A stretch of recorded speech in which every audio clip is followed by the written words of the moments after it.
ಯಾರು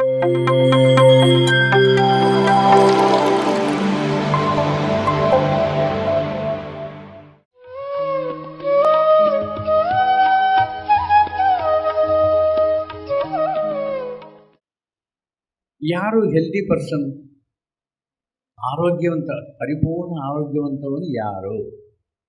world health organisation ಒಂದು ಸ್ಪರ್ಧೆ ಇಟ್ಟಿದ್ದು, who is the healthiest person ಅಂತೇಳಿ. ಒಬ್ಬೊಬ್ಬರು ಒಂದೊಂದು ಬರ್ದಾರ. ಅವರು ಸೆಲೆಕ್ಟ್ ಮಾಡಿದ್ದು ಒಂದು ಏನದು, who is fit physically, mentally, socially, economically, spiritually. ಈ 5 ತತ್ವಗಳು ಯಾವನ ಹತ್ರ ಇದ್ದಾವೋ ಅವರೇ ಕಂಪ್ಲೀಟ್ ಹೆಲ್ದಿ ಪರ್ಸನ್. ಈಗ ಫಾರ್ ಎಕ್ಸಾಂಪಲು ಅಂಬಾನಿ ದೊಡ್ಡ ಶ್ರೀಮಂತ, but he cannot eat as we eat. Restrictions ಇರ್ತಾವೆ. ಯಾವುದೋ ಒಂದು ಡಯಾಬಿಟಿಕ್, ಬಿ ಪಿನ ಯಾವುದೋ ಒಂದು ಇರುತ್ತೆ. ಯಾಕೆ? ಆ ಸಂಪದೆ ಕಾಪಾಡ್ಕೋಬೇಕು ಎಂಬ ಒಂದು ಆ್ಯಂಗ್ಸೈಟಿಲಿಂದ ಅವನಿಗೆ ಅನಾರೋಗ್ಯ ಗ್ಯಾರಂಟಿ. ಈಗ ಬೆಗ್ಗರಿದ್ದಾನೆ, ಎಕನಾಮಿಕಲಿ ವೀಕು, ಅವನಿಗೆ ಯಾವಾಗಲೂ ಚಿಂತೆ, ನಾಳೆ ಯಾವ ದೇವಸ್ಥಾನಕ್ಕೆ ಹೋಗಬೇಕು, ಭಿಕ್ಷೆ ಬೇಡ್ಕೊಳ್ಳೋಕ್ಕೆ ಯಾವ ಮನೆಗೆ ಹೋಗಬೇಕು, ಇದೆಲ್ಲ ಅವನಿಗೆ ಚಿಂತನೆ. ಇನ್ನು ಮೆಂಟಲಿ, ಮನೆಯಲ್ಲಿ ಎಲ್ಲ ಚೆನ್ನಾಗಿದ್ರೇನು ಏನೋ ಒಂದು ಮೆಂಟಲಿ ಫೀಲ್ ಆಗ್ತಾ ಇರ್ತಾರೆ. ಫಿಸಿಕಲಿ ನಮಗೆ ಗೊತ್ತಿದೆ, ಯಾವುದೋ ಒಂದು ಅನಾರೋಗ್ಯ ನಮಗೆ ಕೊಂಡ್ಕೊತಾ ಇದ್ದೀವಿ, ಅದು ಬರ್ತಾ ಇಲ್ಲ. ಈಗಿನ ಮಾಡರ್ನ್ ನಮ್ಮ ಲೈಫ್ ಸ್ಟೈಲ್ನಲ್ಲಿ ನಾವು ಪರ್ಚೇಸ್ ಮಾಡ್ತಾ ಇದ್ದೀವಿ ಅನಾರೋಗ್ಯವನ್ನು. ಬಾರಮ್ಮ ಮಹಾಲಕ್ಷ್ಮಿ ಅಂಥೇಳಿ ಅದನ್ನು ಪರ್ಚೇಸ್ ಮಾಡ್ತಾ ಇದ್ದೀವಿ. ಓಕೆ. ಇನ್ನು ಆಧ್ಯಾತ್ಮಿಕ, ಬರೀ ಧ್ಯಾನ ಮಾಡಿದರೆ ಏನೂ ಆಗಲ್ಲ. ಧ್ಯಾನಕ್ಕೆ ಸಪೋರ್ಟ್ ಇರಬೇಕು. ಏನು? ನಮ್ಮ ಶರೀರ ತತ್ವ. ಆ ಶರೀರ ತತ್ವ ಕಾಪಾಡ್ಕೋಬೇಕು ಅಂತಂದರೆ ನಾವು ಹೇಗಿರಬೇಕು? ಶರೀರವನ್ನು ಚೆನ್ನಾಗಿಟ್ಕೋಬೇಕು. ಅದಕ್ಕಾಗಿ ಆದಿಶಂಕರಾಚಾರ್ಯರು ಏನು ಹೇಳ್ತಾರ? ಜೀವವೇ ದೇವರು, ದೇಹವೇ ದೇವಾಲಯ. ಮತ್ತು ಇದು ದೇವಾಲಯ ಥರ ನೋಡ್ತಾ ಇದ್ದೀವಿ. ದೇವಾಲಯದಲ್ಲಿ ನೈವೇದ್ಯ ಯಾವಾಗ ಇಡ್ತಾರ? ಒಂದು ಪರ್ಟಿಕ್ಯುಲರ್ ಟೈಮಿಂಗ್ ಇರುತ್ತೆ. ಶುಚಿಯಾದದ್ದು, ಶುಭ್ರವಾದದ್ದು ಇಡ್ತಾರೆ.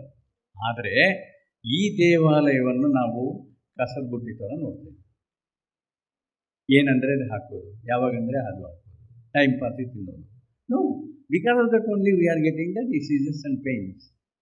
ಅದು ಯಾವಾಗ ನಾವು ಕಟ್ ಮಾಡ್ತೀವೋ, ಯಾವಾಗ ಹಸುವಾಗುತ್ತೋ ಇದು ಹೇಳುವಾಗ ನಾವು ತಿಂತೀವೋ, ದಟ್ ವಿಲ್ ಬಿ ಗುಡ್ ಅಂತ.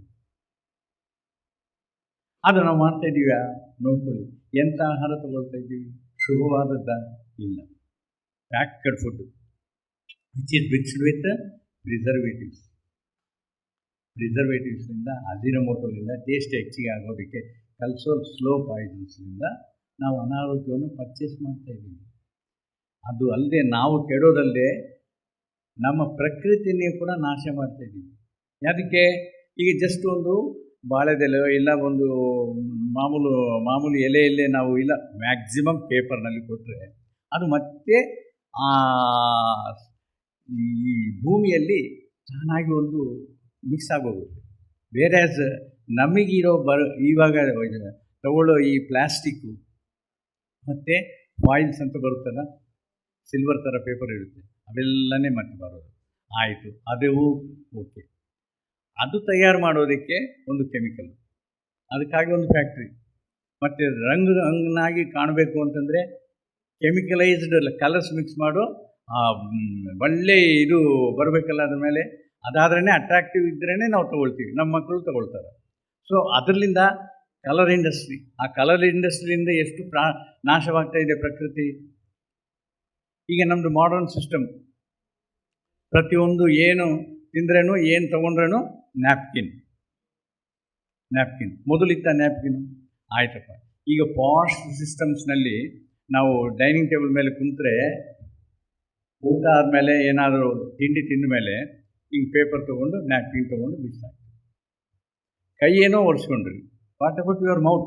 ನಮ್ಮ ಬಾಯಿ, ಅದರಲ್ಲಿ ಏನು ಸ್ವಲ್ಪ ಅಂಶ ಇದ್ದರೆ ಏನಾಗುತ್ತೆ? ಲಾಂಗ್ ರನ್ನಲ್ಲಿ ಬ್ಯಾಕ್ಟೀರಿಯಾ ಕ್ರಿಯೇಟ್ ಆಗಿ ಅಲ್ಲಿಂದ ಪ್ರಾಬ್ಲಮ್ ಬರುತ್ತೆ. ಇದು ನಮಗೆ ಆ ಕ್ಷಣಕ್ಕೆ ಗೊತ್ತಾಗ್ತಾ ಇಲ್ಲ. ಎಲ್ಲರೂ ಮಾಡ್ತಾಯಿದ್ದಾರೆ, ನಾವು ಮಾಡಿಬಿಡ್ತೀವಿ. ಆದರೆ ವಾಶ್ ಬೇಸಿನ್ಗೆ ಹೋಗಿ ಯಾರು ಬಾಯಲ್ಲಿ ನೀರು ಹಾಕ್ಕೊಂಡು ಪುಕ್ಕಳಿಸಿ ಉಗುಳ್ತಾರೋ ಅವ್ರಿಗೆ ಯಾವತ್ತೂ ಬಾಯಿಗೆ ಸಮಸ್ಯೆ ಬರೋದಿಲ್ಲ. ಅದು ಮಾಡಬೇಕು. ಈ ನ್ಯಾಪ್ಕಿನ್ ಎಲ್ಲ ಬೇಡ. ಬಿಕಾಸ್ ಆಫ್ ದ ನ್ಯಾಪ್ಕಿನ್ಸು ಎಷ್ಟೋ ಮರಗಳನ್ನ ಕಡಿದು ನ್ಯಾಪ್ಕಿನ್ಸ್ ಮಾಡ್ತಾ ಇದ್ದಾರೆ. ಪ್ರಕೃತಿಯನ್ನು ನಾಶ ಮಾಡ್ತಾ ಇದ್ದೀವಿ. ಅದನ್ನು ನಾವು ಸ್ವಲ್ಪ ತಡಿಬೇಕು. ಈ ರೀತಿ ನಾವು ಪ್ರಕೃತಿನ ರಕ್ಷಿಸ್ತಾ ನಾವು ರಕ್ಷಣೆವಾಗಿ ಇರಬೇಕು ಅಂತಂದರೆ ಈ ಮಾಡರ್ನ್ ಸಿಸ್ಟಮ್ನಲ್ಲಿ ಏನೇನು ಬರ್ತಾ ಇದೋ ಅದೆಲ್ಲ ಸ್ವಲ್ಪ ಕಟ್ ಮಾಡ್ಕೋಬೇಕು. Then only will be healthy. Okay. ಇನ್ನು ಜೀವವೇ ದೇವರು, ದೇಹವೇ ದೇವಾಲಯವು ಅಂತ ಇದ್ದೀವಿ. ಜೀವವೇ ದೇವರು ಅಂತಂದರೆ ನಾವು ದೇವರುಗಳು ಅಂತೇಳಿ ಅವರು ಹೇಳ್ತಾ ಇದ್ದಾರೆ. ಪತ್ರಿ ಸಾರ್ ಕೂಡ ಸಂಬೋಧನೆ ಮಾಡಿದರೆ ಏನು ಮಾಡ್ತಾ ಇದ್ದಾರೆ? Dear friends, dear masters and dear God's ಅಂತ ಇದ್ದಾರೆ. ನಾವು ಗುರುಗಳು ಹೇಳಿದ್ದಾರೆ ಅಂತೇಳಿ ಹೋಗ್ತಾ ಇದ್ದೀವಿ. ಡಿಯರ್ ಫ್ರೆಂಡ್ಸ್, ಎಸ್, ನಾವೆಲ್ಲ ಫ್ರೆಂಡ್ಸ್ ಆಗಿದ್ದೀವಿ. ನಾಳೆ ಸ್ವಲ್ಪ ಬಜಾರ್ನಲ್ಲಿ ಕಂಡ್ರೆ ಖುಷಿಯಾಗಿ ಮಾತಾಡ್ತೀವಿ. ಫ್ರೆಂಡ್ಸ್ ಆದ್ರೇ ಎಲ್ಲ ಮಾತಾಡೋದು. ಇನ್ನು ಮಾಸ್ಟರ್ಸು, ಯಾರೇ ಒಂದು ಜ್ಞಾನ ತಿಳಿದ್ರೂ ಅವರು ಮಾಸ್ಟರ್ಸೇ. ಇನ್ನು ಡಿಯರ್ ಗಾಡ್ಸ್, ಗುರುಗಳು ಹೇಳಿದಾರಂತ ನಾವು ತಲೆ ಎಳ್ಳಾಡಿಸ್ತೀವಿ. ಯಾರನ್ನು ಕೇಳಿದರೆ ನೀವು ದೇವರ ಅಂತಂದರೆ ನಾವು ಹೆಂಗೆ ದೇವ್ರು ಆಗ್ತೀರಿ? ಹೌದಾ ಇಲ್ವಾ? ಯಾಕೋ ಗುರುಗಳು ಹೇಳಿದರೆ ಹೋಗ್ತಾ ಇದ್ದೀವಿ. ಗುರುಗಳು ಸತ್ಯವನ್ನೇ ಹೇಳ್ತಾರ, ಅಸತ್ಯ ಹೇಳೋದಿಲ್ಲ ಅಂಥೇಳಿ ನಮಗೆ ಗ್ಯಾರಂಟಿ. ಆದರೆ ಕೆಲವರಿಗೆ ಪ್ರೂಫ್ ಬೇಕಲ್ಲ. ನಾವಂತೂ ಒಪ್ತೀವಿ. ನಮ್ಮ ಮಕ್ಕಳು ಏನ್ರಿ ನೀವೇನೋ ಹೇಳ್ತೀರಿ, ನಾವು ಹೆಂಗೆ ಭಗವಂತರಾಗ್ತೀರಿ? ನಾವು ಭಗವಂತರಾದರೆ ಮತ್ತೆ ದೇವಸ್ಥಾನಕ್ಕೆ ಯಾಕೆ ಹೋಗ್ತೀವಿ? ಏನು ಹೇಳ್ತೀವಿ ಮತ್ತೆ? ಅದಕ್ಕೆ ಹೇಳಬೇಕಲ್ಲ ಉತ್ತರ. ಸೊ ಸತ್ಯ ಅದು 100% ಸತ್ಯ. ನಾವು ಭಗವಂತರೇ. ಅದಕ್ಕೆ ಜಸ್ಟ್ ಒಂದು 3-4 ಎಕ್ಸಾಂಪಲ್ಸ್ ಹೇಳ್ತೀನಿ ನೋಡಿ. ಈಗ ಪಂಚಭೂತಗಳು ಅಂದರೆ ಯಾರು? ಆಕಾಶ, ಭೂಮಿ, ವಾಯು, ಅಗ್ನಿ, ಜಲ, ಇವು ಪಂಚಭೂತಗಳು. ಈಗ ನಾವು ಪ್ರತಿದಿನ ಪೂಜೆ ಮಾಡ್ತಾಯಿದ್ದೀವಿ. ಬೇರೆ ಊರಿಗೆ ಹೋಗಿದ್ದೀವಿ, ಅಲ್ಲಿ ಪೂಜೆ ಮಾಡೋಕ್ಕೆ ನಮಗೆ ಅನುಕೂಲ ಇಲ್ಲ. ಲಾಡ್ಜ್ನಲ್ಲಿ ಉಳ್ಕೊಂಡಿದ್ದೀವಿ, ಪೂಜೆ ರೂಮ್ ಇಲ್ಲ, ಮತ್ತು ಆಗಲ್ಲ. ಆದ್ರೂ ಏನಾದರೂ ನಮಗೆ ವ್ಯವಸ್ಥೆ ಆಗುತ್ತಾ? ವಿಪರೀತ ಏನೂ ಆಗಲ್ಲ. ಆದರೆ ಅಲ್ಲಿ ಗಾಳಿ ಇಲ್ಲ ಅಂತಂದರೆ, ನೀರಿಲ್ಲ ಅಂತಂದರೆ ಆಗುತ್ತಾ? ಆಗಲ್ಲ. ಮತ್ತು ಅವರು ದೇವರ ಅಲ್ವಾ? ಪ್ರತ್ಯಕ್ಷ ಭಗವಂತರ ಅಲ್ವಾ? ಆ ಪ್ರತ್ಯಕ್ಷ ಭಗವಂತರು ನಿಮ್ಮಲ್ಲಿದ್ದಾರ? ಈ ಪಂಚಭೂತಗಳು ನಿಮ್ಮಲ್ಲಿದ್ದಾವ ಅಂತ ಒಪ್ತಿರಲ್ಲ? ಯಾವ ರೀತಿ ಇದ್ದಾವ ನಾನು ಹೇಳ್ತೀನಿ. ಈಗ ಆಹಾರ ತಗೊಳ್ತಾ ಇದ್ದೀವಿ ಅಂದರೆ ಎಲ್ಲಿಂದ ಬರ್ತಾ ಇದೆ? ಭೂಮಾತೆಯಿಂದ ಬರ್ತಾ ಇದೆ. ಅಂದರೆ ಭೂತತ್ವ ಇದೆ. ನೀರು ಕುಡಿತಾ ಇದ್ದೀವಿ, ರಕ್ತ ಉದ್ಭವ ಆಗಬೇಕು, ಆಹಾರ ಪಚನ ಆಗಬೇಕು, ನೀರಿನ ಅಂಶ ಇದ್ರೇ ಸಪೋರ್ಟ್ ಆಗುತ್ತೆ. ಅಂದರೆ ಜಲತತ್ವ ಇದೆ. ಜಠರಾಗ್ನಿ ಒಳಗಡೆ ಆಹಾರ ಪಚನ ಆಗಬೇಕು ಅಂದರೆ ಜಠರಾಗ್ನಿ ಅಂತ ಅಗ್ನಿ ತತ್ವ ಇದೆ. ಉಸಿರು ತಗೊಳ್ತಾ ಇದ್ದೀವಿ, ವಾಯು ತತ್ವ ಇದೆ. ನಮ್ಮಲ್ಲಿ ಚೈತನ್ಯ ಇದೆ, ಆಕಾಶ ತತ್ವ ಇದೆ. ಸೊ ಈ 5 ತತ್ವಗಳನ್ನು ನಾವು ಯಾವಾಗ ಪಂಚಭೂತ ದೈವಿಗಳು ಅಂತ ಹೇಳಿದ ಮೇಲೆ, ಅವು ನಮ್ಮಲ್ಲಿದ್ದ ಮೇಲೆ ನಾವು ಯಾಕೆ ಭಗವಂತರಲ್ಲ? ಈಗ ಇನ್ನೊಂದು ಉದಾಹರಣೆ. ಈಗ ಮಾವಿನಕಾಯಿ ಬಿತ್ತಿದರೆ ಬೀಜ ಏನು ಬರುತ್ತೆ? ಮಾವಿನಣ್ಣೆ ಬರುತ್ತೆ, ಹೌದಾ? ಆ್ಯಪಲ್ ಹಣ್ಣು ಬಿತ್ತಿದರೆ ಆ್ಯಪಲ್ಲೇ ಬರುತ್ತೆ. ಅದು ಖಂಡಿತ ಆಯ್ತಲ್ಲ ಸರ್. ಈಗ ಮಂಜುನಾಥ್ ಸರ್, ತಮ್ಮ ತಂದೆಯವರ ಹೆಸರೇನು? ಅವ್ರ ತಂದೆಯವರ ಹೆಸರು? ಅವ್ರ ತಂದೆಯವರ ಹೆಸರು ಗೊತ್ತಿಲ್ಲ. ಸೊ ಹಾಗೆ ಮೂಲಕ್ಕೆ ಹೋದರೆ ನಾವು ಯಾರ ಮಕ್ಕಳು? ಆದಿ ದಂಪತಿಗಳಾದ ಪಾರ್ವತಿ ಪರಮೇಶ್ವರ. ಅಂದರೆ ಅವರು ಅಂಶದಿಂದ ಬಂದ ಮೇಲೆ ಆ ಅಂಶ ನಮ್ಮಲ್ಲಿ ಇದೆಯಾ ಇಲ್ವಾ? ಯಾವ ರೀತಿ ನಾವು ಮಾವಿನ ಬೀಜ ಬಿತ್ತಿದರೆ ಮಾವಿನ ಹಣ್ಣು ಬರುತ್ತೋ, ಆ ಅಂಶದಿಂದ ಬಂದ ಮೇಲೆ ನಮ್ಮಲ್ಲಿ ಆ ಅಂಶ ಇದೆ. ಇನ್ನು ಭಗವಾನ್ ಎಂಬ ಒಂದು ಹೆಸರು. ಆ ಭಗವಾನ್ ಎಂಬ ಹೆಸರಿನಲ್ಲಿ ಏನಿದೆ? ಭಾ ಅಂದರೆ ಭೂತತ್ವ, ಗ ಅಂದರೆ ಗಗನತತ್ವ, ವಾ ಅಂದರೆ ವಾಯು ಅಗ್ನಿ ತತ್ವ, ನ ಅಂದರೆ ನೀರಿನ ತತ್ವ. ಸೊ ಈ 5 ತತ್ವಗಳನ್ನು ಕಲಿತರೆ ನಾವು ಭಗವಾನ್ ಅಂತಿದ್ದೀವಿ. ಮತ್ತು 5 ತತ್ವಗಳು ನಮ್ಮಲ್ಲಿದ್ದ ಮೇಲೆ ನಾವು ಭಗವಂತೆ. ಸೊ ಗುರುಗಳು ಯಾವತ್ತೂ ಸುಳ್ಳು ಹೇಳೋದಿಲ್ಲ, ಸತ್ಯವನ್ನೇ ಹೇಳಿದಾರ. ಆದರೆ ನಾವು ವಿವರಣೆ ಅವ್ರ ಹತ್ರ ತಗೊಂಡಿಲ್ಲ. ನಾವು ತಗೊಳ್ಳೋಕ್ಕೆ ಅವಕಾಶ ಇತ್ತು. ಯಾಕೆಂದರೆ 20 ವರ್ಷದಿಂದ ಅದರಲ್ಲಿದ್ದೀವಲ್ಲ, ಅವಾಗ ಸ್ವಲ್ಪ ಯಾರನ್ನೂ ಕೂಡಿಸ್ಕೊಂಡ್ರೆ ಬುದ್ಧಿ ಮಾತುಗಳು ಹೇಳುವಾಗ ಇದೆಲ್ಲ ನಾವು ಡೌಟ್ಸ್ ಕೇಳೋದು, ಅವರು ಕ್ಲಿಯರ್ ಮಾಡೋದು, ಇದೆಲ್ಲ ಆಗ್ತಾಯಿತ್ತು. So no doubt that we are gods. ಆದರೆ ನಮಗೆ ಸಂಶಯ ಯಾಕೆ ಬರ್ತಾಯಿದೆ? ಆ ಭಗವಂತ ಎಲ್ಲರನ್ನೂ, ಎಲ್ಲ ಪ್ರಾಣಿ ಪಕ್ಷಿಗಳನ್ನು, ನಮ್ಮನ್ನು ಭೇದ ಭಾವ ಇಲ್ಲದಂಗೆ ಎಲ್ಲರನ್ನೂ ಒಂದೇ ರೀತಿ ನೋಡ್ತಾನೆ. ಆದರೆ ನಾವು ಏನಾದರೂ ಹಂಚಬೇಕು ಅಂತಂದರೆ ನಮ್ಮ ಫ್ರೆಂಡ್ಸು, ನಮ್ಮ ರಿಲೇಷನ್ಸು, ನಮ್ಮ ಅಪ್ಪ, ನಮ್ಮ ತಾಯಿ, ನಮ್ಮ ಮಗ, ನಮ್ಮ ಸೊಸೆ, ನಮ್ಮ ಮೊಮ್ಮಕ್ಕಳು, ಈ ರೀತಿಯಲ್ಲಿ ನಾವೊಂದು ಸರ್ಕಲ್ನಲ್ಲಿದ್ದೀವಿ. ಬಟ್ ಅತಿಗೆ ಎಲ್ಲರೂ ಒಂದೇ ಸರ್ಕಲ್. ಆ ರೀತಿಯಾಗಿ ನೀವು ಯಾವಾಗ ವರ್ತನೆ ಮಾಡ್ತೀರೋ ದೆನ್ ಯು ಕ್ಯಾನ್ ಟೆಲ್, ಹೃದಯದಲ್ಲಿ ಕೈ ಹಾಕ್ಕೊಂಡು ನಾನು ಭಗವಂತ ಅಂತೇಳಿ ಹೇಳ್ಬೋದು. ಹೌದಾ? ಮತ್ತೆ ಸೊ ಪ್ರೂವ್ ಆಯ್ತಲ್ಲ, ನಾವು ಭಗವಂತರು ಅಂತೇಳಿ. ಮತ್ತು ಭಗವಂತರು ಆದಮೇಲೆ ಭಗವಂತರು ಎಲ್ಲಿ ವಾಸ ಮಾಡ್ತಾರ? ದೇವಸ್ಥಾನದಲ್ಲಿ. ಮತ್ತು ಈ ನಮಗೆ ದೇವಸ್ಥಾನ ಇದು ನಮ್ಮ ಶರೀರ. ನಮ್ಮ ಶರೀರಕ್ಕೆ ಎಂಥ ಆಹಾರ ಕೊಡಬೇಕು? ಒಳ್ಳೆಯ ಆಹಾರ ಕೊಡಬೇಕು, ಶುಭ ಆಹಾರ ಕೊಡಬೇಕು. ಮತ್ತು ಮಾಂಸಾಹಾರ ಅಂತೀವಲ್ಲ, ಆಹಾರ ಅಲ್ಲದು, ಬರೀ ಮಾಂಸ ಅನ್ನಬೇಕು. It is not A food, ಮಾಂಸ ಅನ್ನಬೇಕು. ಮತ್ತು ನಾವು ತಗೊಳ್ಳೋ ಆಹಾರ ಯಾವ ರೀತಿ ಇರಬೇಕು? ಶುಭ ಆಹಾರ ಇರಬೇಕು. ಶುಭ ಆಹಾರ ಯಾವಾಗತ್ತೆ? ನ್ಯಾಚುರಲ್ಲಿ ನಾವು ಯಾವಾಗ ತಗೊಳ್ತೀರೋ ಅದು ಶುಭ ಆಹಾರ. ಯಾವಾಗ ನೀವು ಒಲೆ ಮೇಲೆ ಇಡ್ತೀರೋ, ಸ್ಟವ್ ಮೇಲೆ ಇಡ್ತೀರೋ, 80% ಅದರಲ್ಲಿ ನ್ಯಾಚುರಾಲಿಟಿ ಹೋಗ್ಬಿಡುತ್ತೆ. ಈಗ ಕುಕ್ಕುಂಬರ್ ತಿಂದರೆ ಇಲ್ಲ ಕ್ಯಾರೆಟ್ ತಿಂದರೆ ಇಂಥ ವಿಟಮಿನ್ಸ್ ನಿಮಗೆ ಸಿಗ್ತಾವೆ ಅಂಥೇಳಿ ಡಾಕ್ಟರ್ ಹೇಳ್ತಾರೆ, ವೇದದಲ್ಲಿ ಇದೆ. ಯಾವ ಆಯುರ್ವೇದ ಡಾಕ್ಟರು ಹೇಳ್ತಾರೆ ಇದೆಲ್ಲ ಸಿಗುತ್ತೆ ಅಂತೇಳಿ. ಎಸ್, ಸಿಗುತ್ತೆ. ನೀವು ಆ್ಯಕ್ಚುಲಿ ನ್ಯಾಚುರಲಿ ಅದೇ ರೀತಿ ತಿಂದರೆ. ಬೇಕಾದರೆ ಸ್ವಲ್ಪ ಹುಳಿ, ಸಾಲ್ಟು, ಪೆಪ್ಪರು ಇಂತೆಲ್ಲ ಹಾಕ್ಕೊಂಡು ತಿನ್ಬೋದು. ಆದರೆ ಒಲೆ ಮೇಲೆ ಯಾವಾಗ ಇಡ್ತೀವೋ 80% ಅದರದ್ದು ಅಂಶ ಎಲ್ಲ ನಾಶ ಆಗುತ್ತೆ. ಮತ್ತು ನಾವು ಒಬೆಸಿಟಿಗಾಗಿ, ಬೇರೆ ಪ್ರಾಬ್ಲಮ್ಗಾಗಿ ನ್ಯಾಚುರೋಪತಿ ಅಂದರೆ ಏನು, ಈ ಜಿಂದಾಲಿಂಥ ನ್ಯಾಚುರೋ ಹಾಸ್ಪಿಟಲ್ಗೆ ಹೋದರೆ ಅವ್ರೇನು ಮಾಡ್ತಾರೆ? ಓನ್ಲಿ ನೇಚರ್ ಫುಡ್ ಕೊಡ್ತಾರೆ. 15 ದಿವಸ ಅಲ್ಲಿ ಇಟ್ಕೊಂಡು ನೇಚರ್ ಫುಡ್ ಕೊಟ್ಟು ನೇಚರ್ನಲ್ಲಿ ಯಾವ ರೀತಿ ಬಿಹೇವ್ ಮಾಡಬೇಕು, ಯಾವ ನೀರಿನಿಂದ ಏನು ಅಂಶ ಬರುತ್ತೆ, ಈ ಕೆಸರಿನಿಂದ ಅಂದರೆ ಏನು, ಮಡ್ ಬಾತ್ ಅಂತಾರಲ್ಲ, ಮಡ್ ಬಾತ್ಲಿಂದ ಏನಾಗುತ್ತೆ, ಸೂರ್ಯರಶ್ಮಿಲಿಂದ ಏನು ನಾವು ತಗೋಬೋದು, ಇದೆಲ್ಲ ಕಲಿಸ್ಕೊಟ್ಟು ನಮಗೆ ಹೇಳಿ ಕಳಿಸ್ತಾರೆ. ಪ್ರತಿ ದಿವಸ ಹೀಗೆ ಮಾಡಿರಿ ಅಂತ. ಮತ್ತೆ ಇಲ್ಲಿ ಬರೋದೇ ನಮ್ಮ ಮಿಸ್ಸಸ್ಸು, ನಮ್ಮ ಮಕ್ಕಳು, ಇವೆಲ್ಲ ಏನು ಮಾಡ್ತೀರಿ ನೀವು, ಮತ್ತೆ ತಟ್ಟೆಯಲ್ಲಿ ಅದೇ. ಮತ್ತು ಒಬೆಸಿಟಿ ಒಂದು 15 ಡೇಸ್ ಒಳಗೆ ಬಂದುಬಿಡುತ್ತೆ, ನಮ್ಮ ಸಮಸ್ಯೆ ಸ್ಟಾರ್ಟ್. ಸೊ ನಾವು ಇದನ್ನು ಯಾವಾಗ ಒಂದು ದೇವಾಲಯ ಅಂದ್ಕೊತೀವೋ, ನಾವು ಕೊಡುವ ಆಹಾರ ಆದಷ್ಟು ನೇಚರಲ್ ಆಗಿರಬೇಕು. Then only will get complete vitamins and proteins. Okay, so ಈ ರೀತಿ. ಮತ್ತು ಈ ಧ್ಯಾನದಲ್ಲಿ ಕೂಡ ನಮ್ಮ ಮಕ್ಕಳಿಗೆ ನಾವು ಹೇಳಿಕೊಟ್ರೆ ಧ್ಯಾನ ಮಾಡಿ ಅಂಥೇಳಿ ಅವ್ರಿಗೆ ಮನಸ್ಸಿಗೆ ಬರುತ್ತಾ? ಏನು ರೆಸ್ಪಾನ್ಸ್ ಬರುತ್ತೆ? ಹೋಗಮ್ಮ, ನನಗೆ 1 ಗಂಟೆ ಟೈಮ್ ಸಿಗುತ್ತೆ ಓದೋದಕ್ಕೆ, ನೀವು ಮತ್ತೆ ಧ್ಯಾನ ಮಾಡಂತೀರಿ, 20 ನಿಮಿಷ ಧ್ಯಾನ ಮಾಡಿ, 20 ವರ್ಷ 20 ನಿಮಿಷ ಮಾಡಿ ಅಂತೀರಿ. 20 ನಿಮಿಷ ಹೋದರೆ 40 ನಿಮಿಷದಲ್ಲಿ ನಾನು ಹೆಂಗೆ ಕವರ್ ಮಾಡಬೇಕು, ಎಕ್ಸಾಮ್ಸ್ ಸಮೀಪ ಬರ್ತಾ ಇದ್ದಾವ, ಈ ಮಾತು ಹೇಳಿದರೆ, ನೀನು ಒಂದು ವಾರ ಮಾಡು ಧ್ಯಾನ. 20 ನಿಮಿಷ ನೀನು ಮಾಡಿದರೆ, ನೀನು 1 ಗಂಟೆಯಲ್ಲಿ ಏನು ಓದ್ತೀಯೋ ಅದು ನಿನಗೆ 20 ನಿಮಿಷದಲ್ಲಿ ಅರ್ಥ ಆಗುತ್ತೆ. ಅಂದರೆ ಏನು, 10 ಟೈಮ್ಸ್ ಓದಿದರೆ ನೀನು ಅರ್ಥ ಮಾಡ್ಕೊಂಬೋ ಶಕ್ತಿ ನೀನು 2 ಸಲ ಓದಿದರೆ ನಿನ್ನ ಮೈಂಡಿಗೆ ಬಂದುಬಿಡುತ್ತೆ.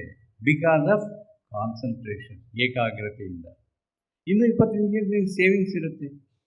1 ವಾರ ಮಾಡಿ ನೋಡು ಅಂಥೇಳಿ ನಾವು ಒಂದು ಸಪೋರ್ಟ್ ಮಾಡಿ, ಉತ್ಸಾಹ ತುಂಬಿ ಅವನಿಗೆ ಹೇಳಿಕೊಟ್ರೆ ಅವನು ಮಾಡ್ತಾನೆ. ಇನ್ನು ನಮಗೆ PMCನಲ್ಲಿ ಕೆಲವೊಂದು ವೀಡಿಯೋಸ್ ಇದ್ದಾವೆ, ಅದನ್ನು ಸ್ವಲ್ಪ ಇದ್ರಿಗಿನ ಸ್ವಲ್ಪ ಸಪ್ರೇಟಾಗಿ ನೋಟ್ ಮಾಡಿಕೊಂಡು ಅದನ್ನು ತೋರಿಸಿ. ಅದರಲ್ಲಿ ಒಬ್ಬ ಸ್ಟೂಡೆಂಟ್ ಹೇಳ್ತಾನೆ, ನನಗೆ 40% ಮಾರ್ಕ್ಸ್ ತೆಗೆಯೋದು ಕಷ್ಟ ಇತ್ತು, ಧ್ಯಾನ ಸ್ಟಾರ್ಟ್ ಮಾಡಿದ ಮೇಲೆ 80-90% ಸ್ಕೋರ್ ಮಾಡ್ತಾಯಿದ್ದೀನಿ ಅಂತೇಳಿ. ಇನ್ನು PMCನಲ್ಲಿ ನಮಗೆ ಉತ್ಸಾಹ, ಇನ್ಸ್ಪಿರೇಷನ್ಗೆ ಒಬ್ಬ ಮಾಸ್ಟರ್ ಹೇಳ್ತಾನೆ, ನನಗೆ ಸ್ವಲ್ಪ ಎದೆಯಲ್ಲಿ ಏನೋ ಪ್ರಾಬ್ಲಮ್ ಆದರೆ ಜಯದೇವ ಹಾಸ್ಪಿಟ್ಲಿಗೆ ಹೋದೆ, ಅವರು ಎಲ್ಲ ಚೆಕ್ ಮಾಡಿಬಿಟ್ಟು, ಏನಪ್ಪ ನಿಂದು ಭಾಳ ಸೀರಿಯಸ್ ಇದೆ ಕಂಡೀಷನು, ನಾಳೆನೇ ಬಂದುಬಿಡಿ ಸರ್ಜರಿ ಮಾಡೋಣ ಅಂತ ಹೇಳಿದರು. ಆದರೆ ಮಂಜುನಾಥ್ ಸರ್ ಮಾತು ಕೇಳಿ ಧ್ಯಾನ ಮಾಡಿದೆ 20 ದಿವಸ, ಮತ್ತೆ ಹೋದರೆ ಅದೇ ಡಾಕ್ಟ್ರ್ ಹೇಳ್ತಾ ಇದ್ದಾರೆ, ನಿಮ್ಮ ಕಂಡೀಷನ್ ನಾರ್ಮಲ್ ಐತ್ರಿ, ಯಾವ ಸರ್ಜರಿ ಬೇಕಾಗಿಲ್ಲ ಅಂತ. ಇಂಥ ಒಂದು ಇನ್ಸ್ಪಿರೇಷನಲ್ ಸ್ಪೀಚಸ್, ವೀಡಿಯೋಸ್ ನಾವು PMCನಲ್ಲಿ ನೋಡಿದರೆ ನಮಗೆ ಎಷ್ಟು ಸಂತೋಷ ಆಗುತ್ತೆ, ನಮಗೊಂದು ಉತ್ಸಾಹ ಬರುತ್ತೆ. ಹೌದು, ನಮ್ಮ ಪ್ರಾಬ್ಲಮ್ ಕೂಡ ಸಾಲ್ವ್ ಆಗುತ್ತಲ್ಲ ಅಂಥೇಳಿ.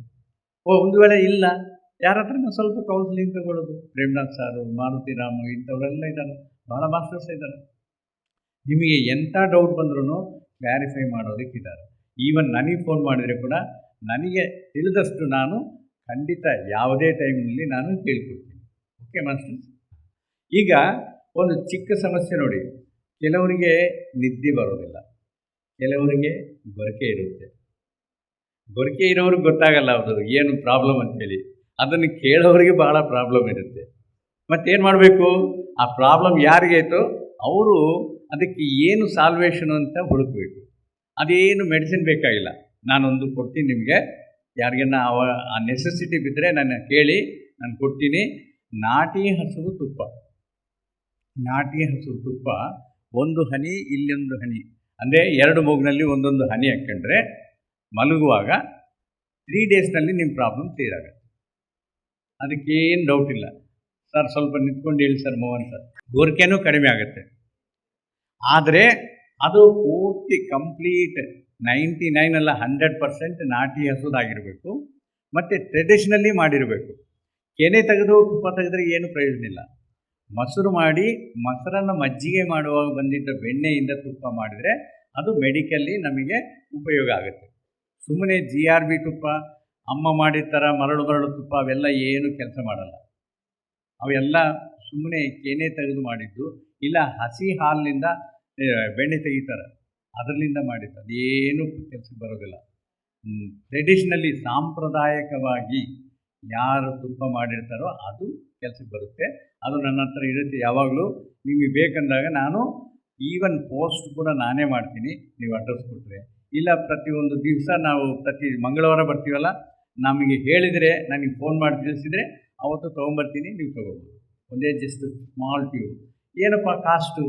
ಇಲ್ಲ ಬರೀ 1 ಲಕ್ಷ ರೂಪಾಯಿ ಕೊಟ್ಟರೆ ಸಾಕು, ಜಸ್ಟ್ 1 ಲಕ್ಷ. ಇಲ್ಲ ಅಂದರೆ ಫ್ರೀ ತೊಗೊಂಡೋಗಿ, ನಿಮ್ಗೆ ಯಾವ್ದು ಅನುಕೂಲ ಅಂದರೆ ಅದು ಮಾಡಿ, ಎಲ್ಲ ನನಗೆ ಒಪ್ಪಿಗೆನೆ. ಓಕೆ.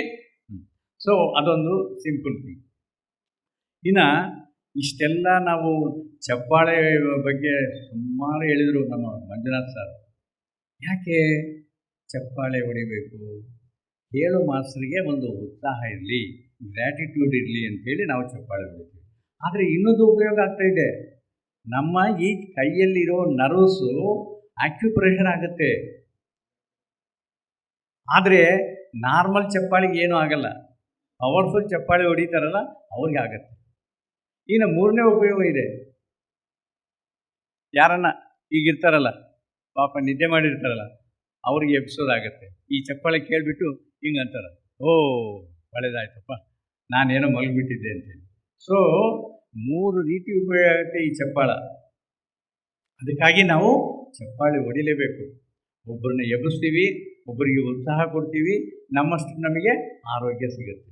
ಓಕೆ. ಸೊ ಇದು ವಿಷಯ. ಇನ್ನು ಮುಖ್ಯವಾಗಿ ನಮ್ಮ ಮಕ್ಕಳಿಗೆ ಓದೋದು ಯಾವ ರೀತಿ ಗೊತ್ತಿಲ್ಲ ಪಾಪ. ಯಾಕೆ?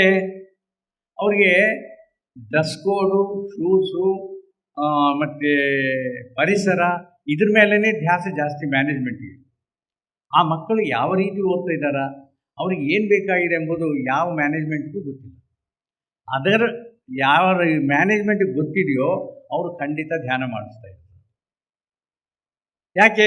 ರೀಸನ್ ಹೇಳ್ತೀನಿ ನೋಡಿ, ಇದು ಭಾಳ ಇಂಪಾರ್ಟೆಂಟ್ ಪಾಯಿಂಟ್ ನಮಗೆ ಬೇಕಾಗಿರೋದು. ನಮ್ಮ ಮಕ್ಕಳು ಪೂರ್ತಿ ಜೀನಿಯಸ್, ಇಂಟೆಲಿಜೆಂಟ್ ಆಗಬೇಕು ಅಂತಂದರೆ ಇದರಲ್ಲಿರೋ ಸೈನ್ಸ್ ಅವರಿಗೆ ಗೊತ್ತಾಗಬೇಕು. ಒಂದು ಸಿಂಪಲ್ ಸೈನ್ಸ್ ನಾನು ಹೇಳ್ತೀನಿ, ಮತ್ತು ನೆಕ್ಸ್ಟು ಇನ್ನೊಂದು ಸ್ವಲ್ಪ ಡೀಪಾಗಿ ಹೋಗೋದು. ಒಂದು ಸಿಂಪಲ್ ಸೈನ್ಸು. ಈಗ ಅವ್ರಿಗೆ ನಾವು ಕಣ್ಮುಚ್ಕೊಂಡ್ರೆ ಎನರ್ಜಿ ಹೇಗೆ ಬರುತ್ತೆ ಅಂತೇಳಿ ಹೊಂದಬಾರ್ದು ಅಂತಾರೆ. ಮತ್ತು ಅದಕ್ಕೆ ಒಂದು ಉದಾಹರಣೆ ಸಿಂಪಲ್ ಹೇಳಿ, ನಿಮಗೆ ಎಲೆಕ್ಟ್ರಿಸಿಟಿ ಇಲ್ಲಿಂದ ನಮಗೆ ಬಲ್ಬ್ಗಳು, ಫ್ಯಾನ್ಗಳು ಇವೆಲ್ಲ ತಿರುಗ್ತಾ ಇದ್ದಾವೆ, ಇವೆಲ್ಲ ಇದೆ. ಆದರೆ ಎಲೆಕ್ಟ್ರಿಸಿಟಿ ಎಲ್ಲಿದೆ ಅಂತೇಳಿ ನೀವು ನೋಡೋಕ್ಕಾಗುತ್ತಾ? ಓನ್ಲಿ ಫೀಲ್ ಮಾಡಿದರೆ ಆಗುತ್ತೆ. ಅದೇ ರೀತಿಯಲ್ಲಿ ನಾವು ಧ್ಯಾನ ಮಾಡಿದರೆ ನಾವು ಎನರ್ಜಿ ಬಂದಿರೋದು ನಾವು ಫೀಲ್ ಆಗ್ಬೋದು. ಅದು ಯಾವ ರೀತಿ ಇದೆ ಅಂತೇಳಿ ತೋರ್ಸೋಕ್ಕಾಗಲ್ಲ. ಇದೊಂದಾಯಿತು. ನೆಕ್ಸ್ಟು ನಾವು ಪ್ರತಿದಿನ ಶಕ್ತಿಗಾಗಿ ಏನು ಮಾಡ್ತಾಯಿದ್ದೀವಿ? ಆಹಾರ ತಗೊಳ್ತೀವಿ. 2 ಟೈಮ್ಸು 3 ಟೈಮ್ಸು ನಮಗೆ ಯಾವುದು ಅನುಕೂಲ ಇದೆಯೋ ಆ ರೀತಿ ಆಹಾರ ತಗೊಳ್ತೀವಿ. ಆದರೆ 3 ಹೊತ್ತು ಆಹಾರ ತಗೊಂಡು ಅವತ್ತು ನಿದ್ದೆ ಮಾಡಿಲ್ಲ, ಇವತ್ತಿಂದು ಬಿಡ್ರಿ, ಆವತ್ತು ನಿದ್ದೆ ಮಾಡಿಲ್ಲ, ಹೇಗಿರುತ್ತೆ ಮರುದಿವಸ? ಸುಸ್ತಾಗಿರುತ್ತೆ, ಮತ್ತಾಗಿರುತ್ತೆ, ಡ್ರೌಸಿ ಆಗಿರುತ್ತೆ, ಯಾವುದು ಕೆಲಸ ಮಾಡೋದಕ್ಕೆ ಇಷ್ಟ ಆಗಲ್ಲ. ಹೌದಾ? ಒಂದೊಪ್ಪತ್ತು ಊಟ ಬಿಟ್ಟರೆ ಕೂಡ ನಿದ್ದೆ ಪರ್ಫೆಕ್ಟಾಗಿ ಮಾಡಿದರೆ ಮರುದಿವಸ ಆ್ಯಕ್ಟಿವ್ ಆಗಿರ್ತೀವಿ. ಹೌದಾ? ಆದರೆ ನಿದ್ದೆಯಲ್ಲಿ ಏನೋ ಆಗ್ತಾ ಇದೆ. ಏನಾಗ್ತಾ ಇದೆ ನಿದ್ದೆಯಲ್ಲಿ? ವಿಶ್ವದಲ್ಲಿರೋ ಕಾಸ್ಮಿಕ್ ಎನರ್ಜಿ ನಮ್ಮ ಶರೀರಗಳು ಬರ್ತಾ ಇದೆ. ನಾವು ಏನು ಫುಡ್ ತಗೊಳ್ತೀವೋ ಅದು ಶರೀರ ಬಲವಾಗಿರೋದಕ್ಕಾಗತ್ತೆ. ಆದರೆ ನಾವು ಕೆಲಸ ಮಾಡೋ ಶಕ್ತಿ ಇದೆಯಲ್ಲ, ದಟ್ ಈಸ್ ಕಾಸ್ಮಿಕ್ ಎನರ್ಜಿ. ಅದು ಆ ಎನರ್ಜಿನ ನಾವು ವಿಶ್ವದಿಂದ ತಗೊಳ್ತಾ ಇದ್ದೀವಿ. ಎಷ್ಟು ತಗೊಳ್ತಾ ಇದ್ದೀವಿ? ನಮಗೆ ಬೇಕಾದಷ್ಟು ಸಿಗ್ತಾ ಇಲ್ಲ ಅಲ್ಲಿ. ಯಾವುದಕ್ಕೆ? ಈಗ ನೋಡಿ, ಈ ಬಾಟಲು ಇದು ಅರ್ಧ ಲೀಟರ್ ಬಾಟಲ್. ನಾನು ಹೀಗಿಟ್ಟಿದ್ದೀನಿ. ಎಷ್ಟು ನೀರು ತುಂಬೋದು? 50% ಆಫ್ ಇಟ್ಸ್ ಕೆಪಾಸಿಟಿ. ml ಬೇಡ ನಮಗೆ. ಅದು 400 ಇರ್ಬೋದು, 500 ಇರ್ಬೋದು, 300 ಇರ್ಬೋದು, ಅದು ನಮಗೆ ಬೇಡ. 50% ಆಫ್ ಇಟ್ಸ್ ಕೆಪಾಸಿಟಿ. 51% ಕೂಡ ನಾವು ತೆಗಿಯೋಕ್ಕಾಗಲ್ಲ. ಯಾಕೆ? ಹೀಗಿಟ್ಟಿದ್ದೀವಿ ಅಂದ್ಕೊಳ್ಳಿ, ಹೆಚ್ಚಿಗೆ ತೊಗೊಳ್ಳೋಕ್ಕೆ, ಮತ್ತು ಈ ಕಡೆ ತಗ್ಗಾಯಿತು ಅಂತಂದರೆ ಮತ್ತೆ ಕಡಿಮೆ ಆಯಿತು. ಸೊ ಆ ರೀತಿಯಲ್ಲಿ 50% ನಾವು ನೀರು ತುಂಬೋದು. ನೀರೇನೋ ತುಂಬ ಇದೆ, ಟ್ಯಾಂಕ್ ಫುಲ್ ಇದೆ. ನೀರು ಈ ಪೊಸಿಷನ್ನಲ್ಲಿ ನಮಗೆ ತಗೊಳ್ಳೋಕ್ಕಾಗೋದು, ಈ ಪೊಸಿಷನ್ನಲ್ಲಿ ಇಳಿಯೋಕ್ಕಾಗೋದು only 50% of its capacity. Okay? ನಾವು ಮಲಗೋದು ಯಾವ ರೀತಿ? ಇದೇ ರೀತಿ ಅಲ್ವಾ? ಮತ್ತು ಈ ರೀತಿ ಮಲಗಿದಾಗ ಅಪಾರವಾದ ಶಕ್ತಿ ವಿಶ್ವದಲ್ಲಿ ಇದ್ದರೆ ಕೂಡ ನಮ್ಮ ಶರೀರ ಈ ಪೊಸಿಷನ್ನಲ್ಲಿ ತಗೊಳ್ಳೋಕ್ಕಾಗೋದು 50% ಮಾತ್ರನೇ. ಸೊ ನಮಗೆ ನಿದ್ದೆಯಲ್ಲಿ ಬರ್ತಾ ಇರೋದು ಕೇವಲ 50% ಮಾತ್ರ. ಆ 50% ಶಕ್ತಿಯನ್ನು ನಾವು ಮರುದಿವಸ ಖರ್ಚು ಮಾಡ್ಕೊತ ಇದ್ದೀವಿ. ಎದಕ್ಕಾಗಿ? ನಡೆಯೋದಕ್ಕೆ ಸ್ವಲ್ಪ, ಮಾತಾಡೋದಕ್ಕೆ ಸ್ವಲ್ಪ, ಕೇಳೋದಕ್ಕೆ ಸ್ವಲ್ಪ, ಕೈಗಳಿಂದ ಕೆಲಸ ಮಾಡೋದಕ್ಕೆ ಸ್ವಲ್ಪ ಖರ್ಚು ಮಾಡ್ತಾಯಿದ್ದೀವಿ. ಮತ್ತು ಈ ಕೆಲಸಗಳೆಲ್ಲ ನಾವು ಕಣ್ಣು ಮುಚ್ಚಿಕೊಂಡು ಮಾಡ್ತಾಯಿದ್ದೀವಿ. ಕಣ್ಣು ತೆಗೆದ ಕಣ್ಣು ತೆಗೆದು ಅಂದರೆ ಯಾವ ಅಂಗದಿಂದ ಹೆಚ್ಚಿಗೆ ಶಕ್ತಿ ಹೋದೇವೆ? ನಮ್ಮ ಶರೀರದಲ್ಲಿ ಕಣ್ಣಿನಿಂದ ಹೆಚ್ಚಿಗೆ ಶಕ್ತಿ ಹೋಗ್ತಾಯಿದೆ. ಅಂದರೆ ನಿಯರ್ಲಿ 80% ಶಕ್ತಿ ನಾವು ಕಣ್ಣಿನಿಂದ ಕಳ್ಕೊಳ್ತಾ ಇದ್ದೀವಿ. ಆಯಿತು. ಈಗ ಒಬ್ಬ ಬ್ಲೈಂಡ್ ಪರ್ಸನ್, ಕುಲ್ಡನ್ನು ಉದಾಹರಣೆಗೆ ತಗೊಳ್ಳಿ. ಅವನಿಗೆ ಕಣ್ಣಿಲ್ಲ, ಆದರೆ ನಮ್ಮ ಥರ ಎಲ್ಲ ಕೆಲಸಗಳು ಮಾಡ್ತಾನೆ. ಅವನು ನಡಿತಾನ, ಅಡುಗೆ ಮಾಡ್ಕೊಳ್ತಾನ, ತಿಂತಾನ, ಏನನ್ನ ಕೆಲಸ ಕೊಟ್ಟರೆ ಮಾಡ್ತಾನ. ಯಾಕೆಂದರೆ ಅವನ್ನೆಲ್ಲ ಆಟೋಮೆಟಿಕ್ ರೆಕಾರ್ಡ್ ಮಾಡ್ಕೊಂಡಿದ್ದಾನೆ. ಸೊ ಎಲ್ಲ ಕೆಲಸಗಳು ಅವನು ಮಾಡ್ತಾನೆ. ಆದರೆ ಡಿಫ್ರೆನ್ಸ್ ಏನು ಅಂದರೆ, ನಮಗೆ ಕಣ್ಣಿದ್ದದಕ್ಕೋಸ್ಕರ 80% ಲಾಸ್ ಆಗ್ತಾಯಿದ್ದೀವಿ ನಾವು ಎನರ್ಜಿ. ಅವನಿಗೆ ಆ 80% ಅವನಿಗೆ ಸೇವಿಂಗ್ಸ್. ಮತ್ತು ಏನು ಅವನಿಗೆ ಲಾಭ? ಅವನಿಗೆ ಎಕ್ಸ್ಟ್ರಾ ಸೆನ್ಸರಿ ಪರ್ಸೆಪ್ಷನ್ ಇದೆ. ಅಂದರೆ ಯಾರಾದರೂ ರೂಮ್ ಒಳಗೆ ಬಂದರು, ಅವನಿಗೆ ನೋಡೋಕ್ಕಾಗಿಲ್ಲ, ಆ ಚಪ್ಪಳ ಕೇಳಿ ಹೇಳಿಬಿಡ್ತಾನೆ ಯಾರು ಬಂದಿದ್ದಾರೆ ಅಂತ. ಯಾರನ್ನ ಟಚ್ ಮಾಡಿದರು, ಇವರು ಮಂಜುನಾಥ್ ಸರ್ ಅಂತ ಹೇಳ್ತಾರೆ. ಯಾವುದನ್ನ ಒಂದು ಸೂಜಿ ಕೆಳಗೆ ಬಿತ್ತು, ಅವನಿಗೆ ಕೇಳಿಸುತ್ತೆ, ನಮಗೆ ಕೇಳಿಸಲ್ಲ. ಇದೆಲ್ಲ ಏಕಾಗ್ತಾ ಇದೆ? ಆ 80% ಸೇವಿಂಗ್ನಲ್ಲೂ ಇರೋ ಎನರ್ಜಿ ಅವನು ಯಾವ ಅಂಗದಿಂದ ಕೆಲಸ ಮಾಡಿದರೆ ಅಲ್ಲಿ ಪಾಸ್ ಆಗ್ತದೆ. ಒಂದು ವೇಳೆ ಅವನು ಚೆಸ್ ಆಡೋಕ್ಕೆ ಹೋಗಿದ್ದಾನೆ, ಮೈಂಡಿಗೆ ಪಾಸ್ ಆಗುತ್ತೆ. ಹೌದಾ? ಓಕೆ? ಸೊ ಅವನಿಗೆ ಆ ಕೆಲಸಗಳೆಲ್ಲ ಅವನು ಯಾವ ಕಣ್ಣು ಮುಚ್ಕೊಂಡು ಮಾಡಿದ್ದಕ್ಕೋಸ್ಕರ ಅವನಿಗೆ 80% ಎನರ್ಜಿ ಸೇವಿಂಗ್ಸ್ನಲ್ಲಿದ್ದು ಅವನಿಗೆ ಉಪಯೋಗ ಆಗ್ತಾಯಿದೆ. ಈಗ ನಾವು ಈ ರೀತಿ ಮಲಗ್ತಾ ಇದ್ದೀವಿ. ಎಷ್ಟು ಗಂಟೆ ಮಲಗ್ತಾ ಇದ್ದೀವಿ ಜನರಲಿ? ಎಕ್ಸ್ಟ್ರಾರ್ಡಿನರಿ ಬಿಟ್ಬಿಡಿ, 2 ಗಂಟೆ ಮಲಗೋರು, 10 ಗಂಟೆ ಮಲಗೋರು ನಮಗೆ ಬೇಡ. ಜನರಲಿ ಅಂದರೆ 95% 6 ಗಂಟೆಯಿಂದ 8 ಗಂಟೆವರೆಗೂ ಮಲಗ್ತೀವಿ. ಹೌದಾ? ಒಂದು ವೇಳೆ ನಾವು 15 ಗಂಟೆ ಮಲಗಿದರೆ ಹೆಚ್ಚಿಗೆ ಶಕ್ತಿ ಬರ್ಬೋದಾ? ಬರಲ್ಲ. ಯಾಕೆ ಬರಲ್ಲ? ನಮ್ಮ ಶರೀರ ಈ ರೀತಿ ಮಲಗಿದಾಗ ಅದರದ್ದು ಕೆಪ್ಯಾಸಿಟಿ 50% ಮಾತ್ರ ತಗೊಳ್ಳೋಕ್ಕಾಗತ್ತೆ. ಕಾಸ್ಮಿಕ್ ಎನರ್ಜಿ 50% ಮಾತ್ರ ತಗೊಳ್ಳೋಕ್ಕಾಗತ್ತೆ. ಮತ್ತು ಬೇರೆ ಆಲ್ಟರ್ನೇಟಿವ್ ಏನಿದೆ ಹೆಚ್ಚಿಗೆ ಶಕ್ತಿ ತಗೊಳ್ಳೋಕ್ಕೆ? ಕುಂತ್ಕೊಂಡು ಧ್ಯಾನ ಮಾಡಿದರೆ 100% ಶಕ್ತಿ ನಾವು ತಗೋಬೋದು. ಇದು ನಮ್ಮ ಮಕ್ಕಳಿಗೆ ಹೇಳಿದರೆ ಒಂದು ಸಲ ಯೋಚನೆ ಬರುತ್ತೆ ಅವರಿಗೆ. ಹೌದು, ಇವರು ಹೇಳೋದ್ರಲ್ಲಿ ಏನೋ ಸ್ವಲ್ಪ ರೀಸನಿಂಗ್ ಇದೆಯಲ್ಲ ಅಂತೇಳಿ. ಇನ್ನೂ ಅವರಿಗೆ ಅವಕಾಶ ಒಂದು ಮಾಡಿಕೊಡೋಣ. ಏನು, ಈಗ ನಾವು ಯಾವಾಗ ಮೆಡಿಟೇಷನ್ ಮಾಡ್ತೀವೋ ಅಪಾರವಾದ ವಿಶ್ವಶಕ್ತಿ ನಮ್ಮ ಈ ಬ್ರಹ್ಮರಂಧ್ರದಿಂದ ನಮ್ಮ ಬಾಡಿ ಒಳಗೆ ಬರ್ತಾ ಇದೆ. ಆ ಬಂದಿದ್ದ ಶಕ್ತಿ ಏನು ಮಾಡ್ತಾ ಇದೆ, ಮೊದಲನೇದಾಗಿ ನಮ್ಮ ನಾಡಿ ಮಂಡಲವೆಲ್ಲ ಶುದ್ಧಿ ಮಾಡುತ್ತೆ. ನೆಕ್ಸ್ಟ್ ನಮ್ಮ ಇಮ್ಯುನಿಟಿ ಲೆವೆಲ್ ರೈಸ್ ಮಾಡುತ್ತೆ. ಮೂರನೇದು ನಮ್ಮ ತಲೆಯೊಳಗೆ ಹೋಗಿ ಅಲ್ಲಿ ತುಂಬಿದ್ದ ಕಸ, ಏನದು ಕಸ, ಕಾಮ, ಕ್ರೋಧ, ಲೋಭ, ಮೋಹ, ಮದ, ಮಾತ್ಸರ್ಯಗಳನ್ನು ಕ್ಲೀನಿಂಗ್ ಮಾಡ್ತಾ ಇದೆ. ಆವಾಗ ನಮಗೆ ಎಷ್ಟು ಶಕ್ತಿ ಬರ್ತದೆ ಅಂದರೆ, ನಾವು ಪ್ರತಿಯೊಂದು ಈ 6 ಗುಣಗಳೇ ನಮ್ಮನ್ನು ಕೆಡಿಸೋದು. 6 ಗುಣ ಕ್ಲೀನ್ ಆಯಿತು ಅಂತಂದರೆ ಋಷಿ ಮುನಿಗಳ ಥರ ನಾವು ಪ್ರತಿಯೊಂದಕ್ಕೆ ಆಯ್ತಪ್ಪ ನಿಧಾನವಾಗಿ ತಾಳ್ಮೆಯಾಗಿ ನಾವು ಹೋಗ್ಬೋದು. ಧೈರ್ಯದಿಂದ ಯಾವುದೇ ಸಿಚುವೇಶನ್ ಫೇಸ್ ಮಾಡೋ ಧೈರ್ಯ ನಮಗೆ ಬರ್ತಾಯಿದೆ. ಆದರೆ ಇನ್ನೊಂದು ಕೆಲಸ ಆಗ್ತಾಯಿದೆ. ಅದರಿಂದ ಏನಾಗ್ತಾ ಇದೆ, ಸೀರಿಯಸ್ ಆಗಿ ಡೆಪ್ತ್ ಆಗಿ ಹೋದರೆ ಆ 3ನೇದು ಆದಮೇಲೆ 4ನೇದು ಪಿನಿಯಲ್ ಗ್ಲ್ಯಾಂಡಿಗೆ ಟಚ್ ಆಗುತ್ತೆ. ನಮ್ಮ ಮೆದುಳಿನಲ್ಲಿರೋ ಪಿನಿಯಲ್ ಗ್ಲ್ಯಾಂಡಿಗೆ ಟಚ್ ಆಗುತ್ತೆ. ಅಲ್ಲಿಂದ ಏನಾಗುತ್ತೆ, ಅದು ಸೆರೆಬ್ರಮ್ಗೆ ಪಾಸ್ ಆಗುತ್ತೆ. ಸೆರೆಬ್ರಮು ಮೆದುಳಿನಲ್ಲೇ ಇರೋದು. ಆ ಸೆರೆಬ್ರಮ್ನಲ್ಲಿ ಆ ಎನರ್ಜಿ 5 ಎಲಿಮೆಂಟ್ ಎನರ್ಜಿಯಾಗಿ ಕನ್ವರ್ಟ್ ಆಗುತ್ತೆ. ಏನದು 5 ಎಲಿಮೆಂಟ್ ಎನರ್ಜಿ? ಆಕಾಶ ತತ್ವ, ಭೂತತ್ವ, ವಾಯುತತ್ವ, ಅಗ್ನಿತತ್ವ, ಜಲತತ್ವ. ಈ 5 ಎಲಿಮೆಂಟ್ ಎನರ್ಜಿ ಆಗಿ ಪಿಟ್ಯೂಟರಿ ಗ್ಲ್ಯಾಂಡಿಗೆ ಪಾಸ್ ಆಗುತ್ತೆ. ಪಿಟ್ಯೂಟರಿ ಗ್ಲ್ಯಾಂಡ್ ಅಂದರೆ ಏನು? Just like CPU in the computer. ಹಳೆ ಕಂಪ್ಯೂಟರ್ ನಮಗೆಲ್ಲ ಗೊತ್ತಿದೆ. ಏನೇನು 3 ಪಾರ್ಟ್ಸ್ ಇದ್ದಾವೆ. ಒಂದು ಕೀಬೋರ್ಡು, ಒಂದು ಮಾನಿಟರು, ಒಂದು CPU. ಕೀಬೋರ್ಡ್ನಲ್ಲಿ ಏನು ಪ್ರೆಸ್ ಮಾಡಿದರೆ ನಮಗೆ ಕ್ವಶನ್ಸ್ ನಮಗೆ ಮಾನಿಟರ್ನಲ್ಲಿ ನೋಡ್ತೀವಿ. ಆನ್ಸರ್ಸ್ ಎಲ್ಲಿಂದ ಬರುತ್ತೆ? CPU-ನಿಂದ. ಅಂದರೆ ಮೆಟಲೈಸ್ ಆಗೋದು ಎಲ್ಲ CPU-ನಲ್ಲಿ. ಆ CPU ಥರ ನಮ್ಮ ಮೆದುಳಿನಲ್ಲಿ ಪಿಟ್ಯೂಟರಿ ಗ್ಲ್ಯಾಂಡ್ ಕೆಲಸ ಮಾಡ್ತಾಯಿದೆ.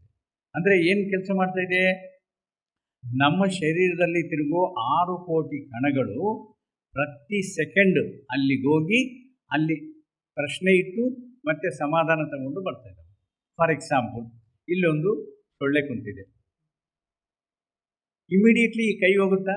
ಇಲ್ಲ. ಫಸ್ಟು ಅಲ್ಲಿ ಸೊಳ್ಳೆ ಕುಂತಿದೆ ಅಂಥೇಳಿ ಪಿಟ್ಯೂಟರಿ ಗ್ಲ್ಯಾಂಡಿಗೆ ಇನ್ಫಾರ್ಮ್ ಆಗುತ್ತೆ. ಅದು ಈ ಕೈ ಅಂಥೇಳಿ ಅದು ಆರ್ಡರ್ ಕೊಟ್ಟ ಮೇಲೆ ಈ ಕೈ ಮೂವ್ ಆಗುತ್ತೆ. ಅಷ್ಟುವರೆಗೆ ಮೂವ್ ಆಗಲ್ಲ. ಬಟ್ ಇವೆಲ್ಲ ಕೇವಲ ಒಂದು ಕ್ಷಣಗಳಲ್ಲಿ ಆಗುತ್ತೆ. ಇಮಿಡಿಯೇಟ್ಲಿ ಅಲ್ಲಿ ಮೆಸೇಜ್ ಹೋಗುತ್ತೆ, ಅಲ್ಲಿಂದ ಆನ್ಸರ್ ಬರೋದೇ ಈ ಕೈಯೋ ಯಾವುದು ಸಮೀಪ ಇದೆಯೋ ಆ ಕೈಲಿಂದ ಅದನ್ನು ಹೀಗಂತೀವಿ. ಸೊ ಅದೇ ರೀತಿಯಲ್ಲಿ ಈ 6 ಕೋಟಿ ಕಣಗಳು ಪ್ರತಿ ಕ್ಷಣ ಅಲ್ಲಿಗೆ ಹೋಗಿ ಬರ್ತಾವಲ್ಲ, ಅಲ್ಲಿ ಹೊಸದಾಗಿ ಬಂದಿದ್ದ ಈ 5 ತತ್ವಗಳು ಅಂದರೆ ಏನು, ಈ ಭೂತತ್ವ, ವಾಯುತತ್ವ, ಅಗ್ನಿತತ್ವ, ಜಲತತ್ವಗಳು ಪ್ರತಿಯೊಂದು ಸೆಲ್ಲಿಗೆ ಇಂಟ್ಯೂಸ್ ಆಗುತ್ತೆ. ಪ್ರತಿಯೊಂದು ಸೆಲ್ಲಿಗೆ ಇಂಟ್ಯೂಸ್ ಆದಾಗ extra energy is going through out the body. ಈಗ ನಮಗೆ ಮಂಡಿ ನೋವು ಐತೆ, ನಾವು ಆಯುರ್ವೇದ ಡಾಕ್ಟರ್ ಹತ್ರ ಹೋಗಿದ್ದೀವಿ. ಬೇಡ, ನಮ್ಮ ಅಲೋಪತಿ ಬೇಡ, ಇವಾಗ ಆಯುರ್ವೇದ ಡಾಕ್ಟರ್ ನೋಡೋಣ. ನಮ್ಮ ತತ್ವಗಳು ಏನು ಅಂತಂದರೆ ವಾತ, ಪಿತ್ತ, ಕಫ. ಈ 3 ತತ್ವಗಳು ಬ್ಯಾಲೆನ್ಸ್ ಆಗಿದ್ದರೆ ನಮ್ಮ ಆರೋಗ್ಯ 100% ಚೆನ್ನಾಗಿರುತ್ತೆ. ಈಗ ಮಂಡಿ ನೋವು, ನಾವು ಆ ಡಾಕ್ಟರ್ ಹತ್ರ ಹೋಗಿ ಮಂಡಿ ನೋವು ಇದೆ ಸರ್ ಅದು ಅಂತಂದರೆ ಅವ್ರು ಏನು ಹೇಳ್ತಾರೆ, ನಿಮಗೆ ವಾತ ಇಂಬ್ಯಾಲೆನ್ಸ್ ಆಗಿದೆ ಅಂತ ಹೇಳ್ತಾರೆ. ವಾತ ಸಂಬಂಧಪಟ್ಟಿದ್ದ ಏನೋ ಮೆಡಿಸಿನ್ ಅವ್ರು ಕೊಡ್ಬೋದು. ಆದರೆ ನಾವು ಧ್ಯಾನ ಮಾಡಿದಾಗ ಪ್ರತಿ ಕಣಕ್ಕೂ 6 ಕೋಟಿ ಕಣಗಳಿಗೆ ಈ ವಾಯುತತ್ವ ಕೂಡ ಎಕ್ಸ್ಟ್ರಾ ಆಗಿದೆಯಲ್ಲ, ಆ ವಾಯುತತ್ವ ಈ ಮಂಡಿ ನೋವಿನಲ್ಲಿರುವ ಇಂಬ್ಯಾಲೆನ್ಸ್ ಆಗಿದ್ದ ವಾತವನ್ನು ಬ್ಯಾಲೆನ್ಸ್ ಮಾಡುತ್ತೆ. ಆವಾಗ ಮಂಡಿ ನೋವು ಹೋಗುತ್ತೆ. ಇನ್ನು ಸೆಕೆಂಡ್, ಹೊಟ್ಟೆಯಲ್ಲೇನೋ ಒಂದು ಪ್ರಾಬ್ಲಮ್ ಇದೆ, ಕಿಡ್ನೀಸ್ ಪ್ರಾಬ್ಲಮ್ ಇದೆ, ಕರಳು ಪ್ರಾಬ್ಲಮ್ ಇದೆ. ಆ ಹೊಟ್ಟೆ ಪ್ರಾಬ್ಲಮಿಗೆ ನಾವು ಹೇಳಿದರೆ ಡಾಕ್ಟರ್ಗೆ ನಿಮಗೆ ಪಿತ್ತ ಇಂಬ್ಯಾಲೆನ್ಸ್ ಆಗಿದೆ ಅಂತ ಹೇಳ್ತಾರೆ. ಪಿತ್ತ ರೆಫರಿಂಗ್ ಫಾರ್ ಅಗ್ನಿತತ್ವ. ಅಗ್ನಿತತ್ವ ಕೂಡ ಎಕ್ಸ್ಟ್ರಾ ಆಗಿದೆಯಲ್ಲ ನಮ್ಮ ಕಣಗಳಲ್ಲಿ, ಆ ಅಗ್ನಿತತ್ವ ಇದನ್ನು ಬ್ಯಾಲೆನ್ಸ್ ಮಾಡಿದರೆ ಆ ಪ್ರಾಬ್ಲಮ್ ಹೋಯಿತು. ನೆಕ್ಸ್ಟ್, ಲಂಗ್ಸ್ನಲ್ಲಿ ಏನೋ ಕಫ ಇದೆ, ಅದು ನೋಡಿದ ಮೇಲೆ ಏನಂತಾರ ಆಯುರ್ವೇದ ಡಾಕ್ಟರು, ಕಫ ಇಂಬ್ಯಾಲೆನ್ಸ್ ಆಗಿದೆ ಅಂತಾರೆ. ಅಂದರೆ ನೀರಿನ ತತ್ವ ಎಕ್ಸ್ಟ್ರಾ ಇದೆಯಲ್ಲ ನಮ್ಮ 6 ಕೋಟಿ ಕಣಗಳಲ್ಲಿ, ಅದು ಇಲ್ಲಿ ತಿರುಗಿದಾಗ ಆ ಇಂಬ್ಯಾಲೆನ್ಸನ್ನು ಬ್ಯಾಲೆನ್ಸ್ ಮಾಡಿದರೆ ಆ ನೀರಿನ ತತ್ವ ಕಫ ಹೋಯಿತು. ಸೊ ಈ ರೀತಿಯಲ್ಲಿ ನಮ್ಮ ಸ್ಕಿನ್ ಮೇಲೆ ಏನೋ ಅಲರ್ಜಿ ಇದೆ, ಆಕಾಶ ತತ್ವ ಅದನ್ನು ಬ್ಯಾಲೆನ್ಸ್ ಮಾಡ್ತಾ ಇದೆ. ಸೊ ಈ ರೀತಿ 5 ತತ್ವಗಳು ನಮ್ಮ ಶರೀರದಲ್ಲಿ ಓಡಾಡುವಾಗ ನಮ್ಮಲ್ಲಿರೋ ಅನಾರೋಗ್ಯವನ್ನೆಲ್ಲ ಬ್ಯಾಲೆನ್ಸ್ ಮಾಡ್ತಾ ಹೋಗುತ್ತೆ. ಅವಾಗ ನಮಗೆ ಯಾವ ಪ್ರಾಬ್ಲಮ್ ಇಲ್ಲ. ನೆಕ್ಸ್ಟ್ ಏನು ಮಾಡುತ್ತೆ, ನಮ್ಮ ಮೆದುಳಿನಲ್ಲಿ ಓನ್ಲಿ 2% ಕೆಲಸ ಮಾಡ್ತಾ ಇದೆ.